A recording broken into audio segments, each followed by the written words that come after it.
Well, good afternoon. Welcome to IvyLearn Fundamentals. We're going to talk about third-party content and LTI applications. My name is Kathy Long. I'm the Senior Training Specialist for the Center for Instructional Technology, and joining me behind the scenes facilitating the question box and also as a co-presenter today is Dr. Kara Monroe. Feel free to ask questions using the question box at any time during the presentation.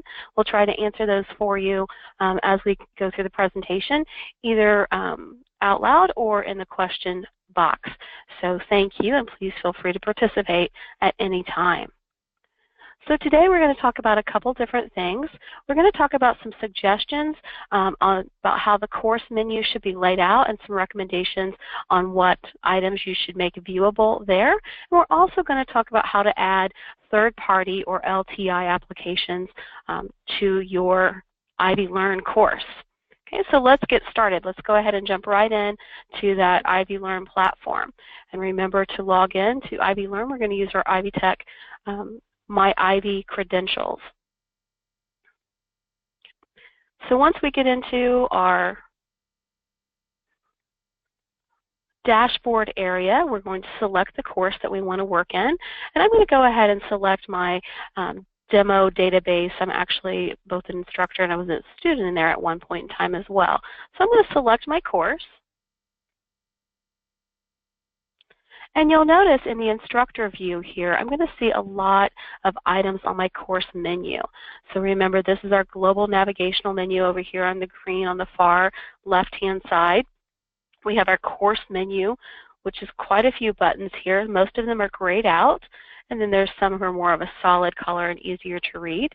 Then we have our content area, which is in the middle of the page, and of course our sidebar area over here on the right-hand side. Okay. So when we talk about the syllabus, the course menu, we want to make sure that we have several of these buttons available in all of our classes. Okay. So we want to make sure that we have the home button. And the home button is where we're going to land. This is usually in our statewide template.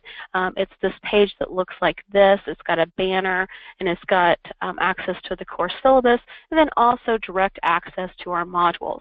The statewide template that's based on Quality Matters selected this as our home page because this is where the students would most frequently be accessing content from. The majority of their content, the majority of the semester is going to be spent right here on this home page where you can access your course content easily. Okay?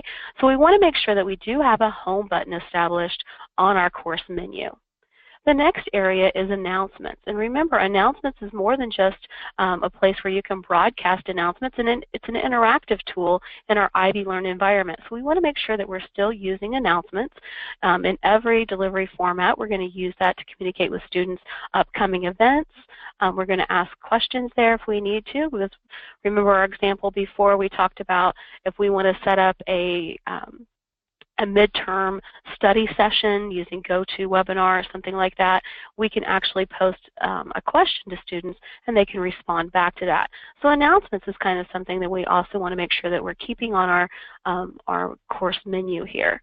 The next area, of course, is our syllabus, and by policy we know that we are required to post a syllabus for our students, and the syllabus is just not only a document but also a functional tool as well. So if you remember, on the syllabus area, we have our contact information, we have all of our syllabus information, and then we have that tool functionality at the bottom of the page. If I scroll down here where it lists all the assignments that are due in the class. So this is definitely a menu item that we want to keep available on our course menu. Okay, so we want to make sure that we're keeping our course syllabus available.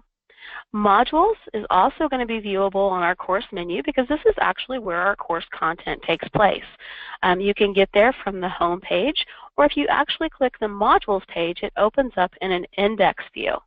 So the index view allows you to see the modules and everything in that module.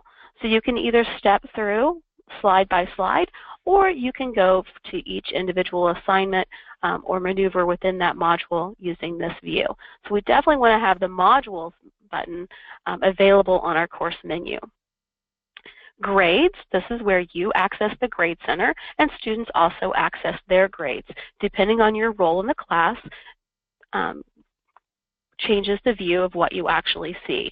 Okay, so students would actually only see their individual grades, and as an instructor, you would see the complete grade center. So we definitely want to keep our grades as part of our course menu. You'll notice that the course menu disappears when you're in the grade center. To open that back up, there's this little icon, these 3 lines, and this just allows me to expand that menu again. So when I click on that, I now see my course menu. The people page is like your roster. We want to make that available to students as well. They want to be able to see who is in that course.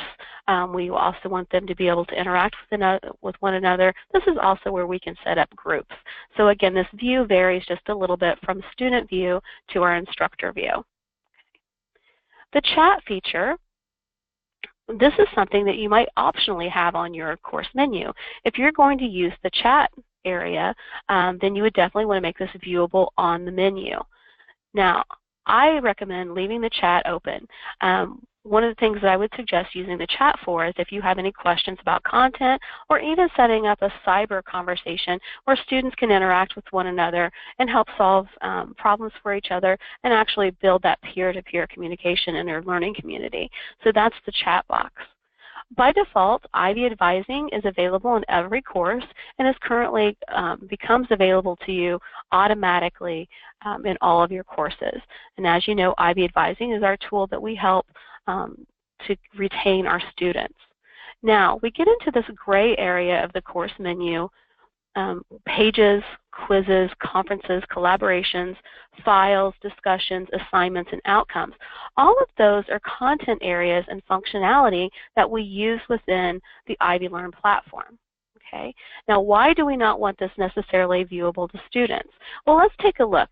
I'm going to click on this Pages view. And remember, pages are items.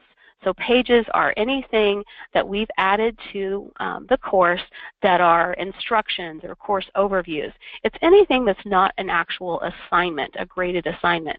So when we look at the pages, it's very hard to navigate as a student, and it's just an overwhelming amount of content. As I keep scrolling through here, you just see I have page after page after page. Okay? So a better way to do this, when we talk about quality matters and we talk about easy navigation for students, it's much better if we just contain all of our assignments and everything within this modules. When I do this from the module perspective, I can actually control the student's learning order, and everything is contained within each module. So as a student, I know for week 1, I need to complete module 1. I need to do the overview. I need to do my readings. Here's my discussion board. It's contained right here in my learning activities. Here's my homework assignment. Here's my quiz. And here's my next steps. So instead of having students bouncing all over the page from one area to the other, these modules really kind of contain all of the assignments and everything the student needs to complete and be successful in the course for that term. So there's really no need to have all of these extra available buttons on the left-hand side. This is just my preference and based on Quality Matters standards. You're, of course, welcome to open these up and make these available to your students if you like, but this is definitely something that I would keep hidden myself. The exception might be conferences, because conferences, I might be using Big Blue Button. We went over that before. This is an online synchronous tool that you can use. The recordings are available for 2 weeks. So if you're going to use conferences, I'd make that viewable on your menu items, and then perhaps also collaborations. And remember, collaborations is where we incorporate Google Documents and we can work on a project together, kind of like a wiki. So we have one central location for students to do assignments and to work together in group activities. So just something to think about. The files, for example, is another overwhelming amount of information that it's very hard to navigate and really just confusing for students. So again, I would keep those grayed out. To alter your menu, to add third-party applications, to add any type of content, you're going to go here to the Settings button. So when I click on Settings,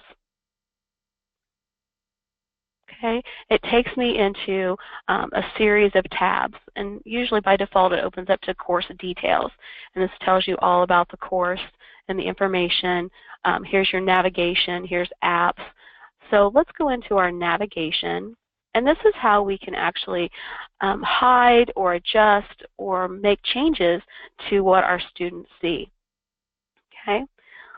Just to give you a quick visual of what the student currently sees, how we have this course set up, I can go over here to my sidebar information and click Student View. So let's click Student View.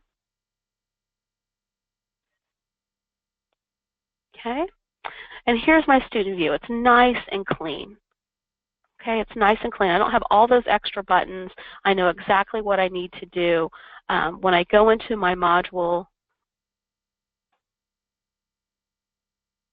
you'll see that I can go right into my overview and I can go through each slide one by one.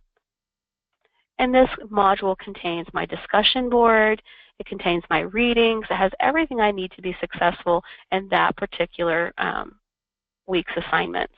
Okay, here's the discussion board area. Okay, so it's all nice and neatly packaged and easy to navigate. Okay, so that's the student view. Let's leave the student view, and you can tell we're in student view by this big bright bar at the bottom of the page. So I'm going to leave my student view, and let's go back into settings. So how do I hide or change or modify my course menu? I do this here under navigation. So you'll see there's several different tool applications up here at the top of the page. I'm going to select the navigation. I can reorder my items by simply dragging and dropping. So for example, maybe I want people to be above my grades. So I can just grab people, I place my cursor on the people button, and I just drag and drop where I want that to be. And you see now that I've rearranged my menu. I want to make sure any changes I make to my menu up here, I scroll down to the bottom of the page and I click Save. Okay, if you don't click Save, it will not be viewable to students. Okay, it will not save it. We have this whole area down here that is disabled. And when it says disabled, it means it's not viewable on the course menu. So here's that Pages area. So Pages is an IvyLearn item. It's a content that we have added to our course. And you see that it has a corresponding menu here, and it's grayed out. And that's because drag items here to hide them from students. So I'm hiding it from students here. Okay. If I didn't want Ivy Advising to be viewable to students, I could just drag and drop that right here, and now it's no longer on my menu, and I have to make sure that I save that, for example. Okay, so here's Pages, Quizzes, Conferences, Collaborations, Files, Discussions, Assignments, Outcomes. All of those are actual functionality content areas in our IvyLearn course. Okay, I am currently making those grayed out in my particular view because I want the students to work in those course modules and have all they need contained in one location. Okay.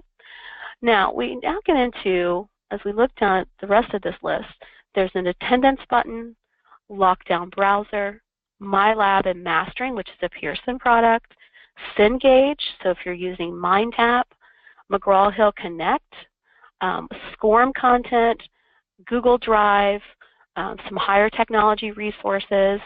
We have the Follett tool, Smarter Measures, Bookshelf, which is if you're teaching with an Include Ed course.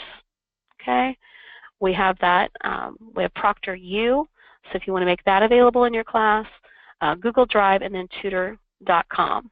Okay, so if I want to add any one of these areas to my course menu, I can do it two ways. I can drag and drop, for example, Tutor.com to the top of my page. So I can drag it and add it to my menu. Okay, and you'll see now it's part of my menu here. Okay, let's say I want to go ahead and add ProctorU also to my course menu. The other way that I can add it to my menu is from this little pull-down menu right here. I click that, I can say Enable, and that also moves it right up here to the top of the course menu. Okay, so I've now enabled that course, or enabled that object on my menu. Okay, so here's my new menu items that's going to be viewable to students. And I'm going to make sure that I save this. So I'm going to click Save.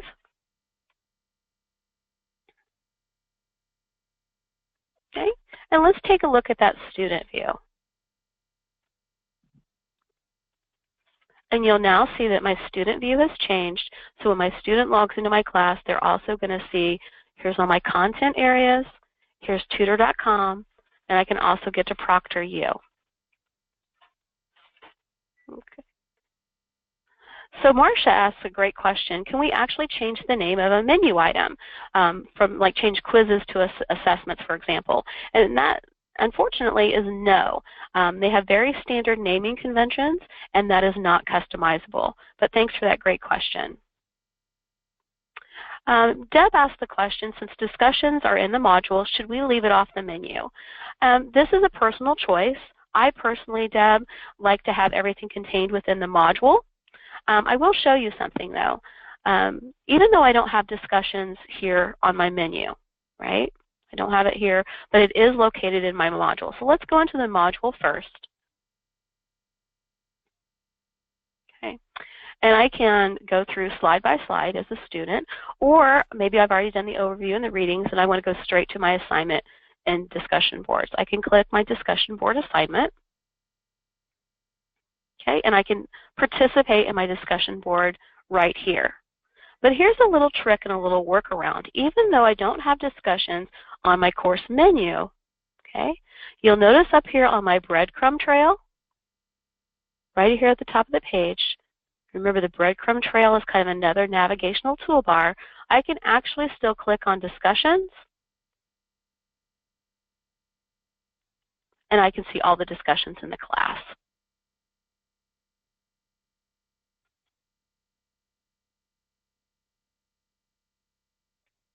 Okay.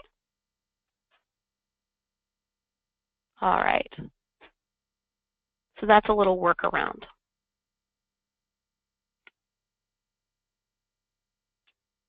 All right. Lee had a question about, can you turn off modules from student view? Technically, yes, you can, but I wouldn't recommend that because that's really where all of your course content is going to be located. Okay, for easy navigation, quality matters standards, you're going to use your module area. This is equivalent to the Blackboard class sessions, so you can organize your content into sequential learning modules. Hey, Kathy, would you demo for Lee how to turn modules on and off, though, so that you could turn I sure will. a single module on or off? I can show him how to turn those off, yes. So let's leave the student view.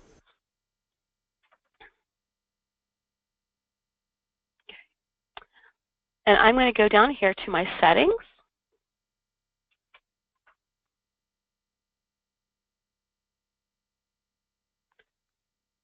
Okay, and I can actually disable modules from my menu here. Okay, so I can disable the whole thing. And then when I go into student view,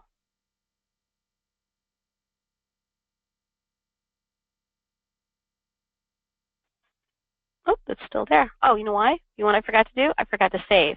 So let's go back into settings and leave my student view. That'll get you every time. It's caught me more than one time. So when I go into settings and I disable my modules, okay, and I scroll down to the bottom of the page, I have to make sure that I save. And this gets me every time because it's at the bottom of the page. When I click Save, okay, and now I go into Student View, you'll see that my modules are now no longer there, okay? I do have links to modules from my home page, so I can still get to that module content. Now, also, Lee, if you have a question about how do I chunk out this information, so maybe I don't want 16 class modules available to my students at one time, you can also set times in the individual module area. So let's go ahead and turn modules back on. We're going to do that to go into settings. I'm going to locate modules down here where I've disengaged it. Okay, and I can either drag and drop, or I can actually just click Enable. and that moves it back up, and then I can drag and drop into my appropriate location. Okay, and I'm going to go ahead and hit save again. Okay. Now, if you want to chunk out that module information, you can actually go into the Modules tab on your menu. Okay. And you can actually publish or unpublish. So this makes it available or unavailable. Okay. The other thing you want to do, you can do as well, is you can also set up kind of an adaptive release. So I'm going to go in here to Module 2, and I'm going to click my settings.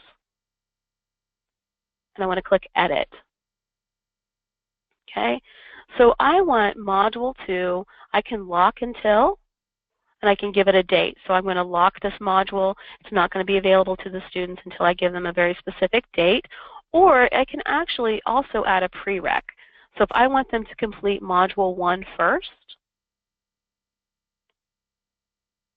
I can actually add that prereq.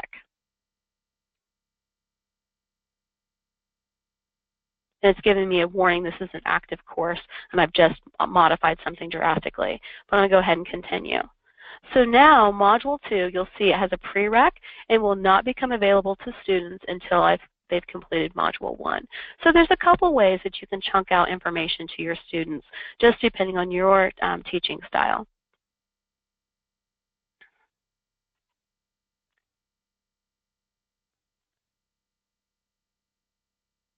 Yes, so Patty asked a question too. In the discussion board area, can you change the order? Of course you can. So when I click on discussions,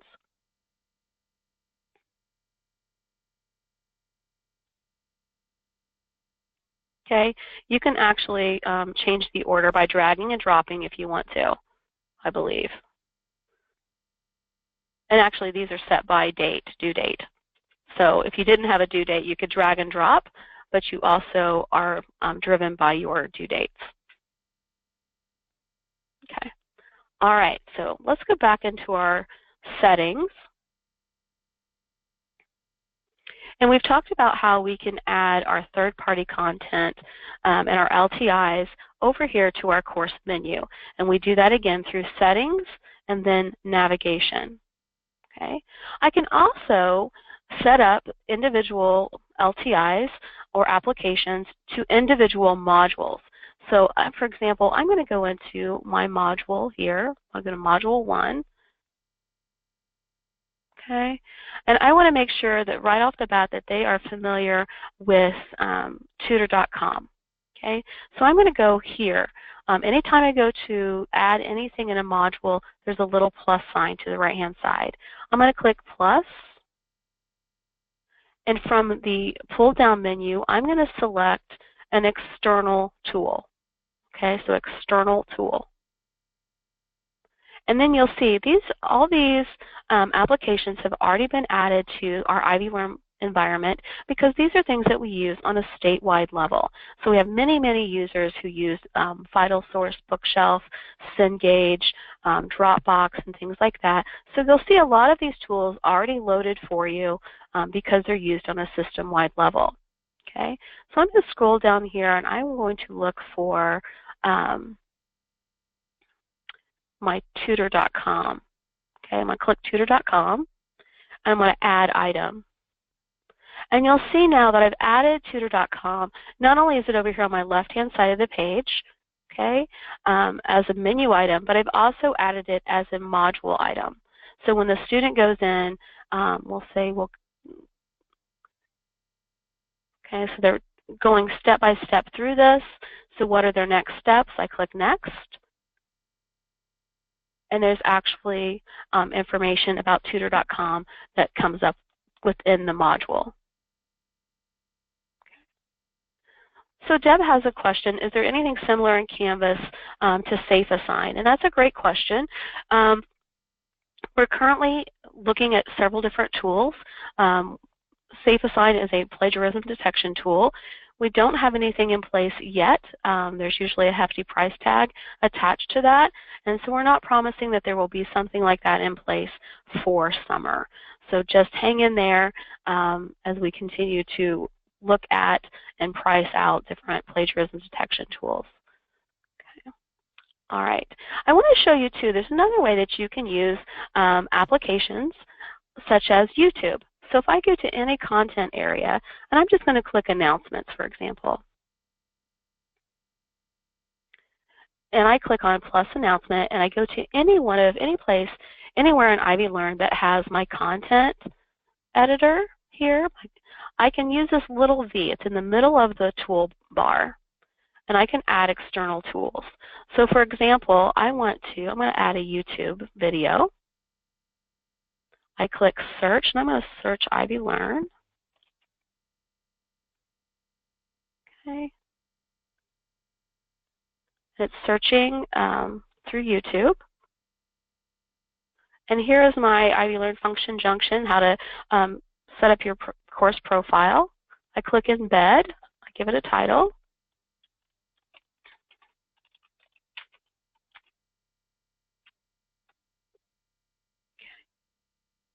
And I'm going to go ahead and make this available by saving. And now in my announcement page, I've actually embedded a video for my students. So there's also those application tools using that content editor. So there's many ways that you can add applications. We can add them to our course menu. We can add them to our course content area, such as the modules. We can also add them in any place that we have limited applications can be added through the content editor. So here I've added a YouTube video in my announcement page. Okay. I want to show you too, there's a tool called roll call or attendance. This is an application, an LTI, that's available to help with attendance. It's originally designed for the K-12 environment. And we click Settings. And the first thing I want to do before I go to apps to look for something, I'm going to go ahead and scroll through here to see if it's already been added. So I'm looking for attendance, and here it is. Okay. So when I click attendance, I'm going to enable it. And again, I can drag and drop, or I can just click enable. Okay, and I want to make sure I save it.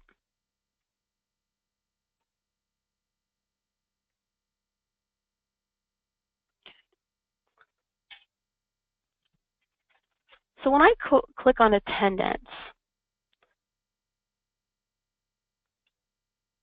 it's going to take a second just to chunk, but as an instructor, it's going to recognize my role.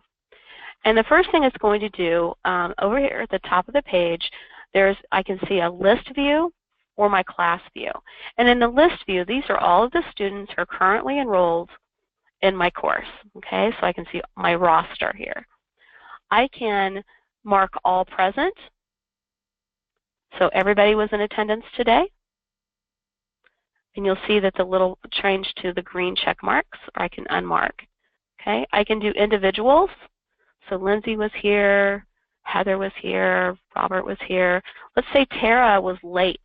So I can click more beside Tara's name. Okay, and I can actually say that she was here, she was not here, she was late. Okay, so Tara is late. She left early. Okay, so I have lots of different ways, and it kind of gives me a rundown of Tara's activity and attendance right here on the left-hand side of the page. Okay, so I can see this by individual person as well. I can also go from class time to class period using this little calendar view. And when I click on the class icon, their class view, I can actually create an attendance seating chart. Okay, so I can mark them present or individually, or I can mark them all present. Okay, I can edit my seating chart. Okay, so say the first day of class, I'm going to assign seating chart arrangements. I just drag and drop the student's name to where they're sitting in the classroom. Okay, so more of a K through 12 application, but it is available to you as a faculty member. When you look at it from a student perspective, the student sees their individual attendance record. Okay, and let me see if I can get that to show up in the student view because I'm no longer a student in this course. So let's see if I can get this to work in the student view. It might not, just because yeah, it's not showing up because I'm not an actual student. So I apologize, I'm not going to be able to show you this. But what happens, since this is just a generic student view, if I was a student enrolled in this course, I would see attendance. And when I click on it, it's this little chart that tells me how many times I've been late, how many times I've been in attendance, and it gives the student a little bit of a record.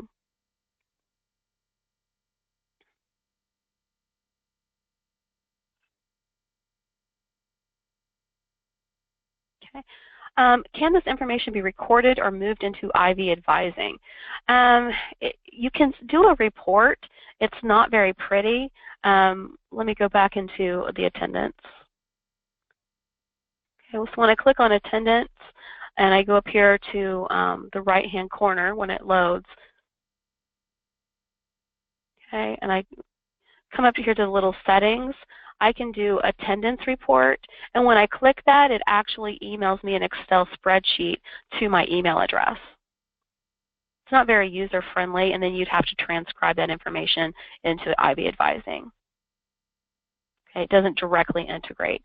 The other thing that you should be aware of when you're using attendance or roll call, and this is on your handout, by the way, on your GoToWebinar control panel, there's a handout section, and this roll call tool is identified for you there on your handout. It does show up in the Grade Center as well, and you cannot modify this. So when I click on grades,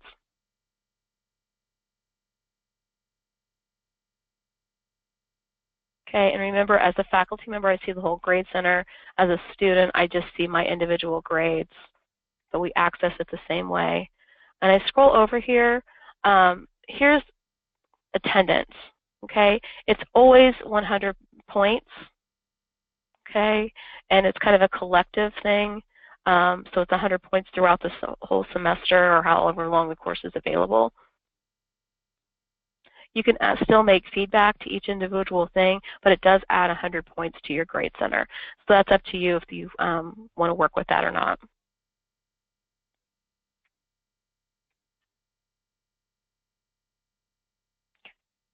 All right, so that's that application.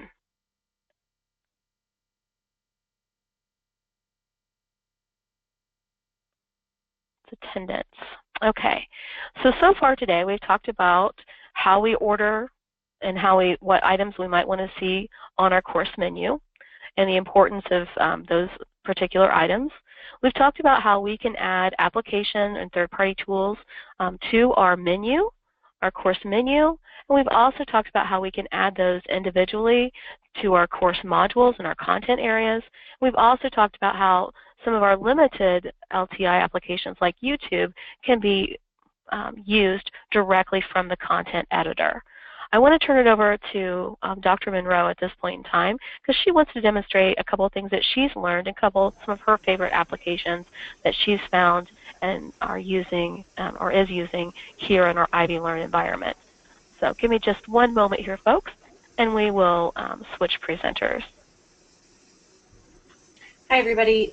Thanks for joining. As soon as Kathy hands over rights to me, I will show my screen. Thanks, Kath. I got that. And we go ahead and there we go. So you should be seeing my IvyLearn screen now. And I'll pick up with the, I wasn't on screen, so I had the benefit of being able to sort of click around and figure out how to get a student view. This is a student view of the roll call attendance module, except that with one caveat, I have seen it in somebody who's not like Kathy and I, where we're both a student and a teacher in the same course, where you actually will see dates and days and statuses down here. So for some reason, this is another bug because we're, you know, we have superpowers within the LMS. we get a little different view than what everybody else does, but this is a little bit of what it would look like to students if you make that attendance module viewable either in your menu or in one of your modules. Also, there was one other question before I go on to my section. Patty was asking in this course how she could customize, if you've downloaded our course template out of the Commons, how she could customize, there we go, this banner, because what you download out of the Commons actually has just a sort of a bracket with course title here, or course number here, and then another bracket with course title here. This is an image, and so you can't, unless you want to edit the image, you would have to just download a new image and replace the old one. So let me show you where we're going to be keeping these images. We're making them for the most common courses, so about 300 courses we are currently making these for, as well as starting to catalog some new buttons here. Very, very slowly, but we are starting to do that. So that's going to be under the Help button in our IvyLearn Faculty Resource Center. And you do have to get, I've already got that open in a new tab, you do have to get access to that. It takes us about 24 to 48 hours to approve your access to it. But once you have access, you can see we've got a cool little community going on here with lots of content being shared by lots of people. We want you to share content as well, so this will be a great place to collaborate with other faculty on things. But right over here on the right-hand side, where it says IvyLearn, sorry, let's try that again. There we go. Let me get my pointer. Sorry, guys. There we go. IvyLearn course banners and images. This link right here. And let me click on that and I'll show you what you're going to see. When you click on that, you're going to go to a Google Drive area, which will show you the course images we have available so far. My internet connection was screaming along, of course, before we did a webinar, and then it slowed down to a crawl. Sorry about that. There we go. So here in this folder where it says course banners is where you will start to see those course banners be populated as we get those created. And it looks like we have several, and you can see we have several blank banners right now. And then you can see the DBMS 120, Ahuma 100. So what you can do with the blank banners is you can actually edit those because these are the Photoshop templates if you want to do that.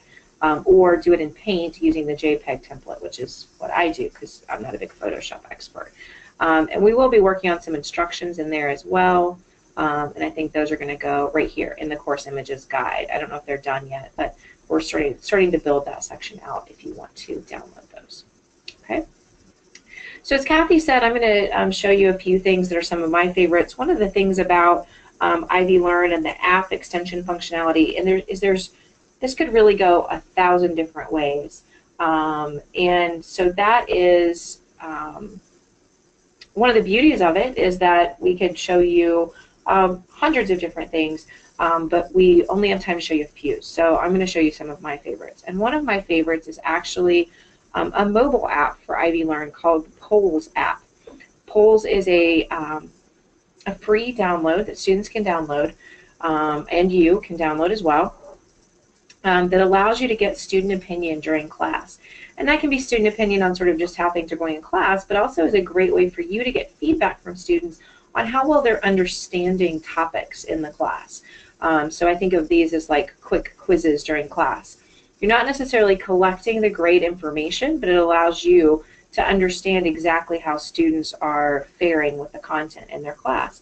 And while not all of your students might have a mobile phone, I know many of them do. As we talked to you around the state in the last, as we were getting ready for the IvyLearn rollout, we heard that many of your students do have smartphones, and this would work over a Wi-Fi connection, so they wouldn't have any data rates to apply if they wanted to. So I'm going to walk you really quickly through how this works. You just download and install the Polls app and open it on your device. My pictures are going to be from an Android smartphone. They're from my smartphone, taken yesterday. You'll enter in the URL, that ivytech.instructure.com or ivylearn.ivytech.edu, and then click the little arrow button to sign in. Sign in with your user ID and password, and then you have to authorize the app. Once you've done that, then you just create your poll. You create the poll by clicking on the plus button, And you can add as many questions as you want. So you can see I have one old question in here, and then I walk you through creating a couple of additional questions. So you just create your question by typing in what the question is and then typing in each one of your answers. Click Save when you're done. And then once you've done that, you can add any additional questions, or you can start your poll. So we're walking through how to start the poll here. You would just click the Start Poll button, select the course that you want to start it in. So this does have to be tied to a specific course. That's how the students get access to it, is through their course access. And then once you start the poll, you'll begin it, and it will pop up like this. What you would tell your students to do in class is to open the Polls app on their phone, and they would then be prompted to answer the question or questions that you have for them. And you could see that you would see the real-time results here, and you could also share those out with students if you wanted to do that again. So that's one of my favorite features. Looking forward to trying to use that, hopefully at Discipline Dialogue Days in the fall, when President Ellspermann talks about the strategic plan with faculty. We're going to try to use this tool. So those slides that I just walked you through, that's another example of what's in our IvyLearn faculty community, our faculty resource center. Those slides are right in there. So lots and lots of resources here for you in that area. Okay. Now I'm going to do just a quick look at what it looks like if you integrate publisher content. Now we're not going to get into any detail about how to integrate publisher content today. Kathy's going to put into the chat box a reminder of our training, how to register for our training dates. We do have several training dates set up with each of our individual publishers, and so you could work with them. I would also recommend, if you have publisher content in your class of Cengage, McGraw-Hill, Pearson, and you're not sure how to integrate that into IvyLearn, to reach out to your publisher rep to find out how they recommend you do that. If you are not someone who regularly interacts with the publisher rep, you might talk with your program chair or your supervisor, whomever that is. They may be able to either put you in contact with the rep or answer the question that you have about that. So this is a course that uses Cengage content. Cengage uses MindTap. So I'm going to go into one of the modules here. And what you'll see once the content is linked is that as I scroll through the content in this module, very slowly, here we go, that content will actually load directly into the course. Now I'm going to get an error message because I don't actually have a Cengage account. But you will see that load right there where I would get authorized once I've signed in. I just still don't think it's going to let me in. Yeah. So then I would sign in just that one time, and then it would let me view the content right there in the screen. But see, I will still have the navigation of the course here on the left, as well as all of my navigation over there. So in Blackboard, it's tended to send you outside of Blackboard. Now it will leave it all right here. I can also go straight to the Cengage content using a button on the left, and Kathy just showed you how to reorder and reorganize those menu buttons. So if you want to put that button for your publisher onto your screen as well, you can also do that, which will give students just sort of quick access to their content. Again, though, that whole conversation that Kathy led with you around, do you want to just have everything available through the modules, or do you want this button on the left? Sort of instructor preference. However you want to do it, you can do that as well. I also want to demonstrate to you, and this is not necessarily used all that often, but if you teach a course where you're using content from another publisher, and that content is provided as SCORM content, S-C-O-R-M content, I want to provide a quick demo of how to use that. And so I'm going to go into my sandbox shell. SCORM items have to be pulled into your shell through a SCORM button. So I would first go to the settings option, like Kathy demonstrated to us. And I would go to navigation, and I'd scroll down here, and I see that there's one labeled SCORM here in the list.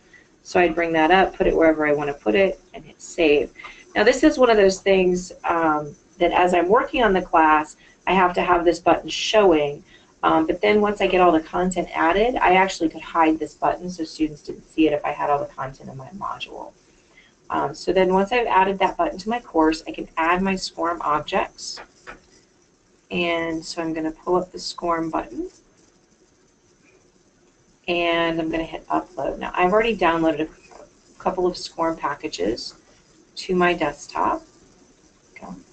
So I just have 2 here, and SCORM packages, if you've worked with them before, they are zipped files, so you don't unzip those. You leave them zipped, and I can upload one at a time, or I can use Shift-click or Select-click on my computer to upload those. So I can hit open. And then once I do that, I have to do one more thing before I'm ready to put them into a module, to choose the import type. I'm going to do these as graded assignments, but you could do them as ungraded as well, just sort of whatever your preference is for how that content is added. And then you add them to your modules, wherever you'd like them to go.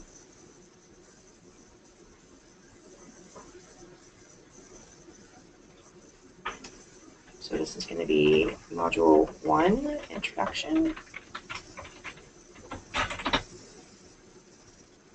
This is my sandbox shell, there we go. And I would add them as assignments. So it's pretty straightforward once you do that, but if you are working with SCORM content, you do have to do that sort of upload process and then re-add. Kathy talked to you about some of the ones that we already have added for you on the settings menu, or on the menu itself, but you actually have an entire app center at your disposal in your course. So let's go over here to the App Center and let's take a look at what's available in this. So there are lots of different apps. Some of them are free, and some of them have a cost associated with them. And so I'm going to walk through a couple. Kathy, did you walk through that when you were doing your demo, or do I need to walk through the Google one? I don't remember. Go ahead and walk through the Google.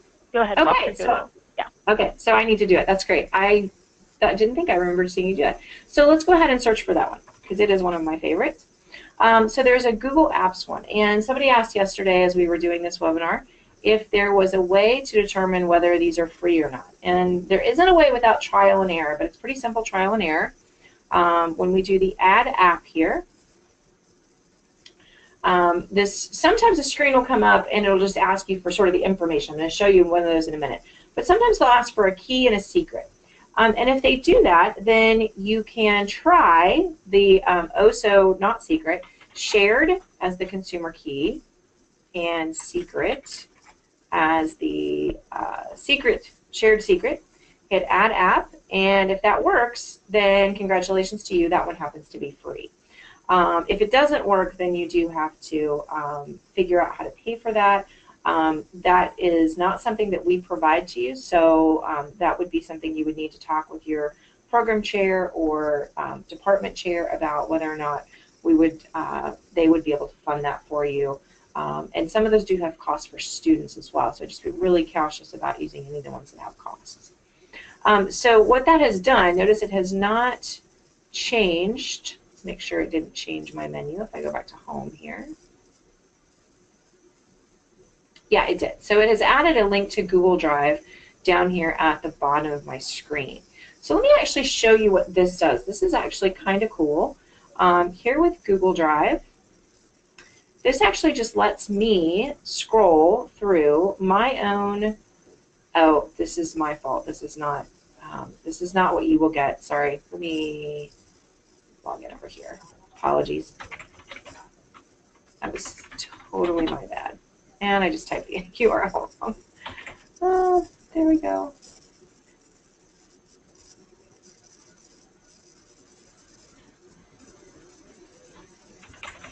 Sorry, guys. One of those problems with having too many accounts. Okay, so hopefully now, if I go into my sandbox shell, where we just added Google Drive, and I click on Google Drive, fingers crossed that that was the problem. Okay, well let me check and see what's going on then after this session. What should happen is you should actually see your Google Drive here. Let me show you something actually kind of cool about Google Drive, and that is that it is integrated directly with collaborations.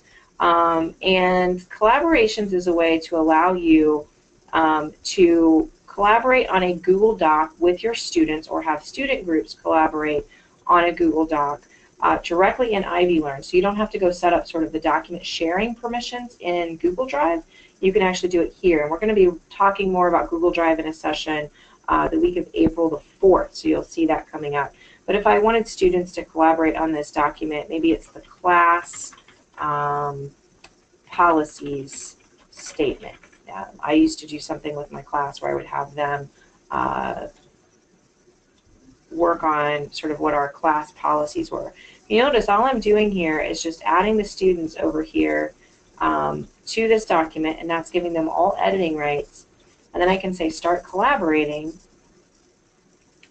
And what it's actually doing is creating a Google Drive document for all of us that is our class policy statement that allows us to collaborate on that. So all of those students now also have editing rights to that document as well.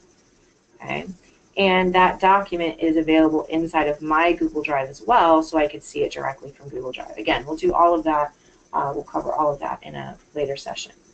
Let me show you one other app here that I really like. So you'll notice here we told, I think it was either Marcia or Patty, that you can't ask the question about can you rename the menu buttons, and we said no, and that is very, very true. You cannot rename these. However, there is an app that allows you to add some additional ones. So for instance, yesterday somebody was saying that they needed to show TED videos in their class, not TED Ed, but TED videos. So we added a link to TED.com. Let me show you how you can add additional links to the side of your page. So maybe I want to add a link to the Ivy Tech library, and I do that using the Redirect app. Redirect, R-E-D-I-R-E-C-T. And when I click on this one and click Add App, it pulls up here to the Redirect tool, and I'm going to rename this to Ivy Tech Library. And I'm going to type in, I think it's library.ivytech.edu.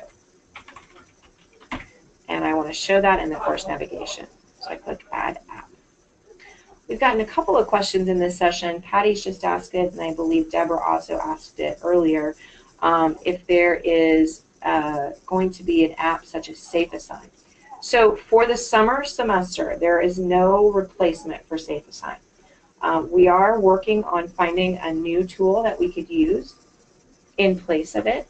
I don't know. I will admit, Patty, I have not checked every app in the App Center to see if there's a free SafeAssign-like version.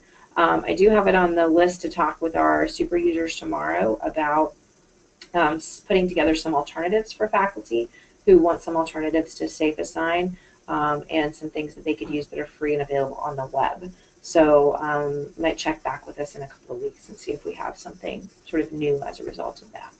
So now you can see that Ivy Tech Library link right here on my screen, and when I click on that, it will open up the Ivy Tech Library in a new tab for me. Apparently that is not a safe link. There we go. There we go. It's not an HTTPS link, and I didn't change it. Okay. I'm going to show you one other feature there that Kathy sort of alluded to in her earlier segment on embedding videos. So Kathy was showing you anywhere that you see the rich content editor, you will see this drop-down arrow. And this drop-down arrow is another place where you may see additional tools and information that you can add. I'm going to highlight a couple of these for you. So this is going to be a public resources example. So the first one is this tool called Public Resources.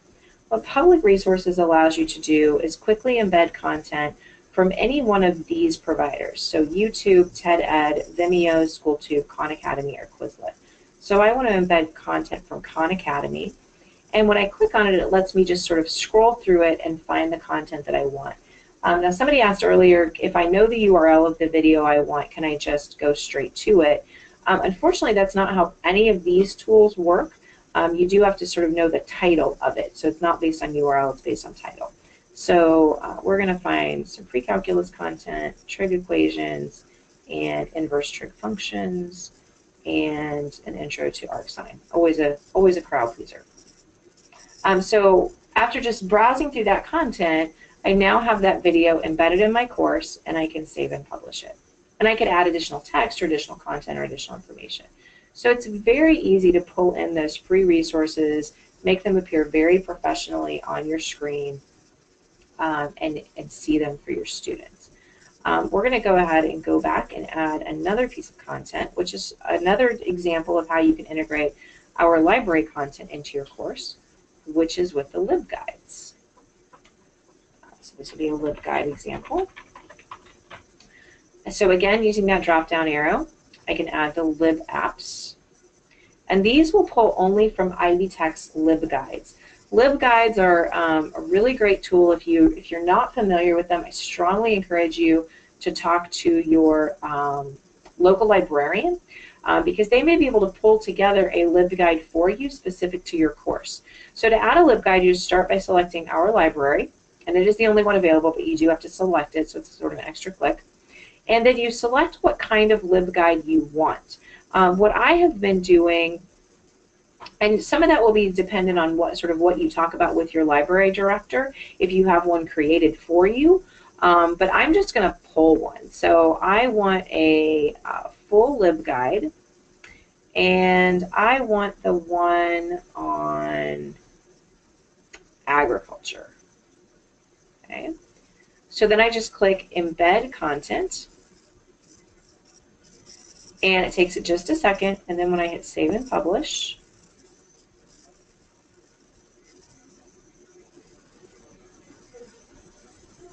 we'll see that whole LibGuide now is there in my course for my students.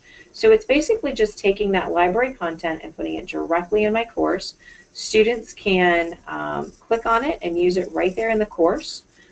This 40 maps that explain food in America is really, really cool. I love this resource. I was playing with it last night. Even if you have no interest in agriculture, understanding how our food gets produced is very cool. So the LibGuides are a fabulous resource. If you've not heard of them, or if you've not taken the time to have one created for your course or your program, this might be a good time to talk to your local librarian about it. A really, really good resource. Okay. So again, we can add apps in a couple of ways, typically through the settings area, and then under apps,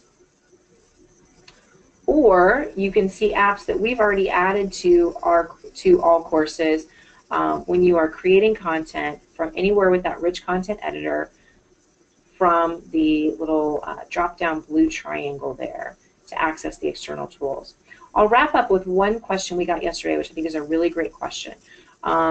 As we've been sort of rolling out IvyLearn, some of you have noticed, if you've been in the system from the very early days, that this menu down the side, sometimes things just show up here randomly. We figured out what causes that to happen, and hopefully we've stopped it. But the question yesterday was, well, will new things get added during the semester? And the simple answer is yes. New things are going to get added to IvyLearn all the time. That's kind of the benefit of IvyLearn, is that it can be continuously updated. Our goal is to only add new things to appear in the menu between semesters.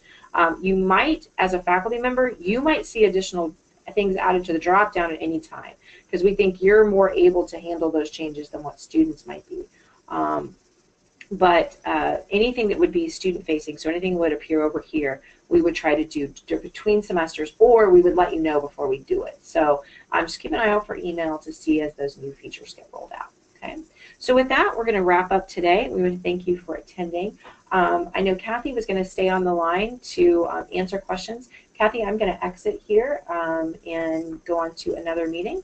But I thank you all for attending, and I'll turn it back over to you. Great. Thank you, Kara. Lee, I do see that, and Patty, you'll be interested in this as well. Lee found something called, I don't even know how to say this, Plague Scan or Plague Scan, plagiarism checker in the applications. So, and I did just add that. I don't know how it works. I don't know a lot about it. But let me show you how you would add that to a course. So I'm going to go into a different course. I'm going to go into my sandbox shell because I don't have anything added there. Okay, you guys are welcome to stay online with me for just a little bit longer as we walk through this process.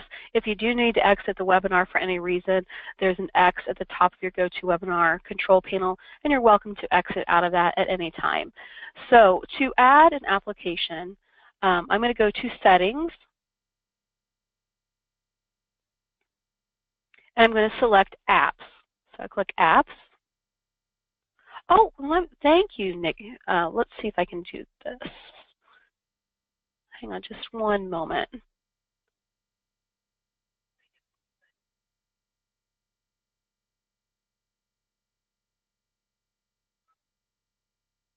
All right. There we go. We were in the process of being given access back as the presenter. Okay, so I went into Settings. Excuse me.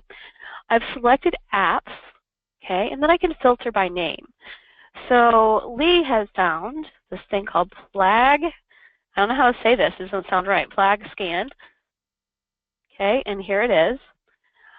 I've identified it, and I'm going to click this, okay? So if you roll your cursor over it, it gives you a description of any one of these applications. When I click on it, it's going to allow me to add the app. I click Add App.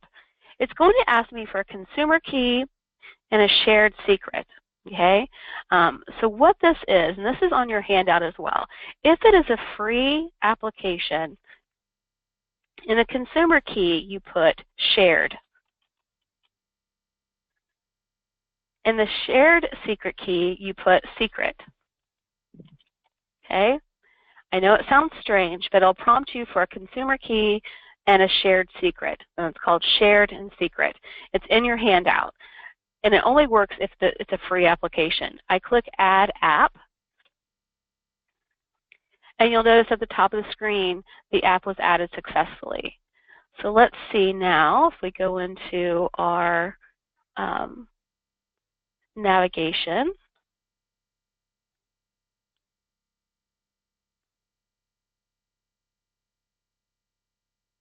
See if we can find it. Sometimes you have to hit save again for it to show up.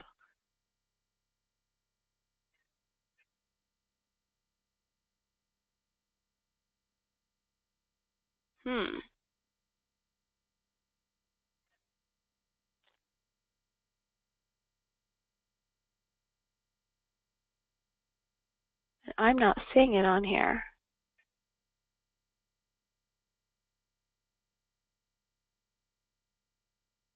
Huh.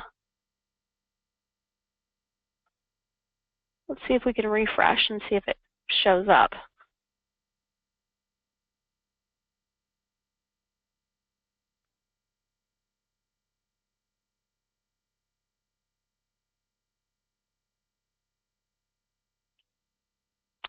I don't see it showing up.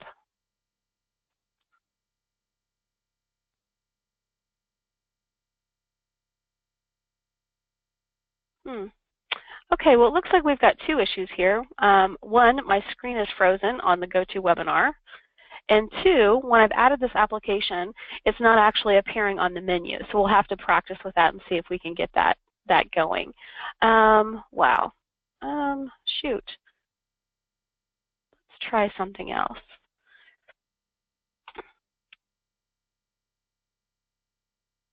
Refreshing the GoToWebinar screen as well.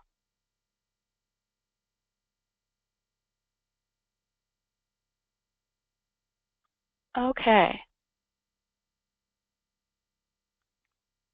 All right.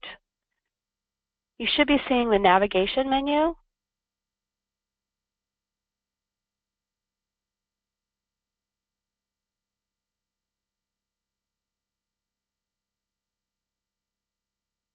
Okay. All right, and what we did is we went into apps and we filtered by name.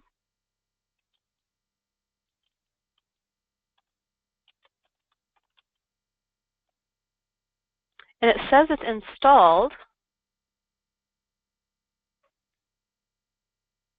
but I don't see it once I've added it to Canvas.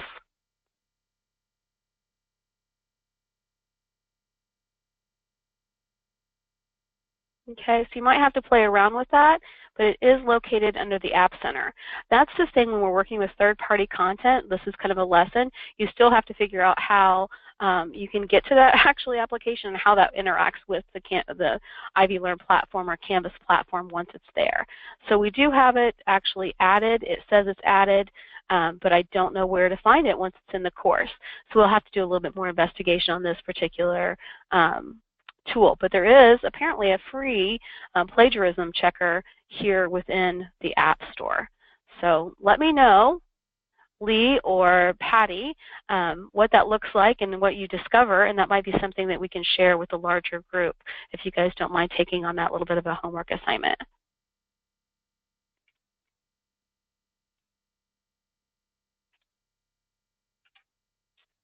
Okay. Steven says it's not free.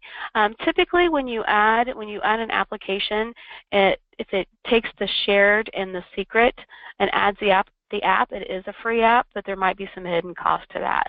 So, Steven, thank you for that information. We'll just have to investigate that a little bit more thoroughly.